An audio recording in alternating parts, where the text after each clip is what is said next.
అందరికీ praise the lord. ఈరోజు Bible study. గత వారం మనము దేవుడు సర్వజ్ఞాని అయిన దేవుడు భూతకాలంలో, వర్తమాన కాలంలో, భవిష్యత్ కాలంలో ఎలా ఉంటాడో మనము లేఖనాల ఆధారంగా తెలుసుకున్నాము. దేవునికి భూతకాలంలో అపోస్తుల కార్యము 15వ అధ్యాయం 17వ వచనం, 18వ అధ్యాయం 1 యోహాను 3వ అధ్యాయం 19 నుండి 20 వచనం వరకు. ప్రస్తుతం మన సమాచార విస్ఫోటన యుగంలో ఉన్నను. మనకు తెలిసిన గతం ఎంత తక్కువ, మనం ఎక్కడ, దేవుడెక్కడ అని మనం ప్రశ్నిస్తూ ఉంటాము. దేవునికి వర్తమాన కాలమంతా తెలుసు. దేవునికి సృష్టిని గూర్చిన పరిపూర్ణ అవగాహన కలదు. ఎందుకంటే ఆదికాండము 15వ అధ్యాయం 5వ వచనం, మరియు ఆయన వెలుపలికి అతన్ని తీసుకుని వచ్చి, నీవు ఆకాశం వైపు తేరి చూసి నక్షత్రములను లెక్కించుటకు నీ చేతనైతే లెక్కించమని చెప్పి, నీ సంతానము అలాగునని చెప్పెను. కీర్తనలు 147వ అధ్యాయం 4 నుండి 5వ వచనంలో వ్రాయబడినట్లు, మరి దేవునికి ప్రజలు గూర్చిన పరిపూర్ణ జ్ఞానం కలుగదు.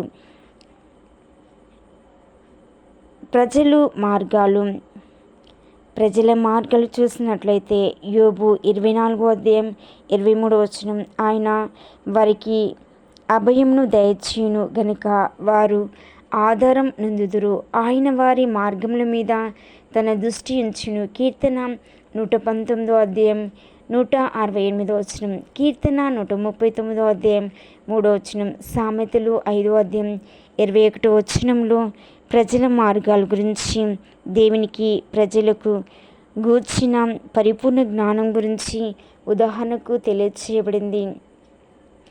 ప్రజల మాటలు చూసినట్లయితే కీర్తనలు 19వ అధ్యాయం 14వ వచనంలో, యెహోవా నా శ్రీము, దుర్గము, నా విమోచకుడా, నా నోటి మాటలను, నా హృదయ ధ్యానమును నీ దృష్టికి అంగీకారములగునుగాక. కీర్తనలు 139:4లో, యెహోవా మాట నా నాలుకకు రాకమునుపే అది నీకు పూర్తిగా తెలిసినదని. మనము పలికేది, మనము పలకబోయేది కూడా దేవుడికి ముందుగానే తెలుసు. కాబట్టి మన నాలుకను జాగ్రత్తగా ఉంచుకోవాలి. ప్రజల తలంపులు. కీర్తనలు 139వ అధ్యాయం 2వ వచనంలో, నేను కూర్చుండుట, నేను లేచుట నీకు తెలియను, నాకు తలంపు పుట్టకనుపే నీవు నా మనసు గ్రహించుచున్నావు. లూకా స్వార్త 11వ అధ్యాయం 17వ వచనం, 1 కొరింథీ 3వ అధ్యాయం 20వ వచనంలో, మరి మనం కూర్చుండుట, మనం లేచుట, మనం తలచుట, మనం ఆలోచించుట, మాట్లాడుట అన్నీ దేవునికి తెలుసని దేవుని వాక్యం సెలవిస్తుంది. ప్రజల ఆశలు కూడా దేవునికి తెలుసు. అపోస్తలుల కార్యము 1వ అధ్యాయం 24 నుండి 25, ఇట్లన్నీ ప్రార్థన చేసిరి, అందరి హృదయములను ఎరిగియున్న ప్రభువా, వీరిద్దరిలో నీవు ఏర్పరచుకునిన వానిని కనపరచు మనరే. రోమా 8వ అధ్యాయం 27వ వచనం. దేవునికి అన్నీ తెలుసు. మన హృదయం, మన తలంపులు, మన ఆలోచనలు అన్నీ తెలిసిన దేవుని మనం స్తుతించాలి. ప్రజల దుష్టత్వము, పాపము ఇవి కూడా దేవుడు ఎరిగి ఉన్నాడు.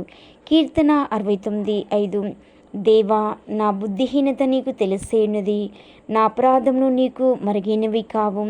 ఇర్మియా 16వ అధ్యాయం 17వ వచనం, ఇర్మియా 18వ అధ్యాయం 23వ వచనం. మన బుద్ధిహీనత, మన ప్రవర్తన, మన అపరాధం, మన దోషములు, మనం పలికే ప్రతి మాట కూడా దేవునికి తెలుసు. ప్రజల హృదయము. 1 రాజులు 8వ అధ్యాయం 39లో, ప్రతి మనిషి యొక్క హృదయము నీవెరుగుదువు. కీర్తన 7:9లో, సామెతలు 15:11లో, ఇర్మియా 11:20లో, ఇర్మియా 17:9 నుండి 10లో, ఇర్మియా 20వ అధ్యాయం 12వ వచనం, లూకా 16వ అధ్యాయం 15వ వచనం, రోమా 8వ అధ్యాయం 27వ వచనం, 1 తెస్సలోనిక 3వ అధ్యాయం 2 నుండి 4, 1 యోహాను 3వ అధ్యాయం 19-20 వచనంలో కూడా మనము చూడవచ్చును. అదేవిధంగా ప్రజలు తమ తల్లి గర్భంలో ఉండగానే ఇర్మియా 1వ అధ్యాయం 4-5 వచనంలో, గర్భంలో నేను నిన్ను రూపింపక మునిపే నిన్ను ఎరిగితిని.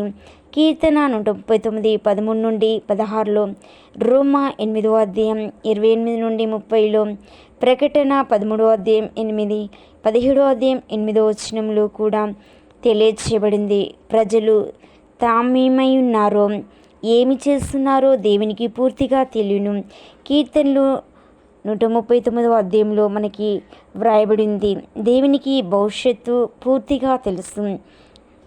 ఇంతకు ముందుకు మనకి దేవునికి వర్తమానము తెలుసు, దేవునికి భూతకాలము తెలుసు, దేవునికి భవిష్యత్ కాలము పూర్తిగా తెలుసని యెషయా 41 21వ అధ్యాయం 21 నుండి 41వ అధ్యాయం 21వ వచనం నుండి 23వ వచనం వరకు, వ్యాజ్యమాడని యెహోవా అనుచున్నాడు, మీ రుజువు చూపించుడని యాకోబు రాజు చెప్పుచున్నాడు. జరగబో వాటిని విషదపరచి మా ఎదుట తెలియచేయుడి, పూర్వమైన వాటిని విషదపరచుడి, మేమాలోచించి వాటి ఫలమును తెలుసుకున్నట్లు వాటిని మాకు తెలియచెప్పుడి. లేని ఎడల రాగల వాటిని మాకు తెలియచెప్పుడి. ఇక మీదట రాబో సంగతులను తెలియచెప్పుడి. అప్పుడు మీరు దేవతలని మేము ఒప్పుకుందుము. యెషయా 42వ అధ్యాయం 9, యెషయా 46వ అధ్యాయం 10, యెషయా 43వ అధ్యాయం 9-11, యెషయా 44వ అధ్యాయం 6-8, యెషయా 48వ అధ్యాయం 5-7 వచనంలో మనకి కనబడుతుంటుంది. లేఖనాలు చూసినట్లయితే దేవుని భవిష్యత్ జ్ఞానమును గూర్చి 164 లేఖనాలు స్పష్టంగా బోధిస్తున్నాయి. దేవుని సర్వజ్ఞానానికి సంబంధించిన ఇతర విషయాలను 271 లేఖనాలు బోధిస్తున్నాయి. సృష్టి ద్వారా దేవుడు చేయబోయే కార్యాలను 128 లేఖనాలు ప్రవచన రూపంలో చెప్పుచున్నాయి. మనుష్యుల ద్వారా దేవుడు ఏదో ఒకటి చేయనని 1893 లేఖనాలు జరగబోయే విషయాలుగా గుర్తించాయి. దేవుడు వేరుగా వారిపైన కానీ వారి ద్వారా కానీ పనిచేయకపోయినా మనుషులు భవిష్యత్తులో చేయబోయే కార్యములను గురించి 1474 లేఖనాలు విషయములు ఉన్నాయి. 622 లేఖనాల్లో అవిశ్వాసులు చేయబోయే విషయాలు లేదా వారికి జరగబోయే విషయాలున్నాయి. 143 లేఖనాలు మనుషుల ఎంపికపై దేవుని సార్వభౌమ స్వాధీనమును గూర్చి వ్యాఖ్యానించబడ్డాయి. కాబట్టి మనము గుర్తించాలి. మనము ఘోర దుష్టులమని తెలిసిన దేవుడు మనల్ని ప్రేమించి రక్షించాడు. దీనిని బట్టి మనము ఆనందించాలి. రోమా 5వ అధ్యాయం 8వ వచనం, రోమా 4వ అధ్యాయం 5వ వచనం. ఇప్పుడు కూడా మనమేమై ఉన్నామో తెలిసి కూడా దేవుడు తన ప్రేమను మన పట్ల చూపుతూనే ఉన్నాడు. అది ఆశ్చర్యము. 1 యోహాను 3వ అధ్యాయం 1వ వచనం. మనం చేసే మంచిని లోకంలో ఎవరు గ్రహించకపోయినా దేవునికి మాత్రం పూర్తిగా తెలుసు. కీర్తన 1వ అధ్యాయం 6వ వచనం, యోబు 6వ అధ్యాయం 24-29వ వచనం, యోహాను 21వ అధ్యాయం 17వ వచనం.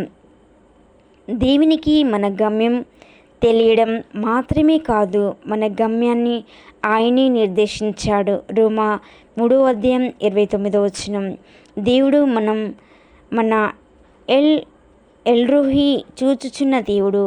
మన బాధ్యతలు ఆయనకు పూర్తిగా తెలుసు గనుక ఆయన కృప, ఆయన కనికరము మనకు అందుబాటులో ఉన్నాయి. ఆదికాండం 16వ అధ్యాయం 13-14.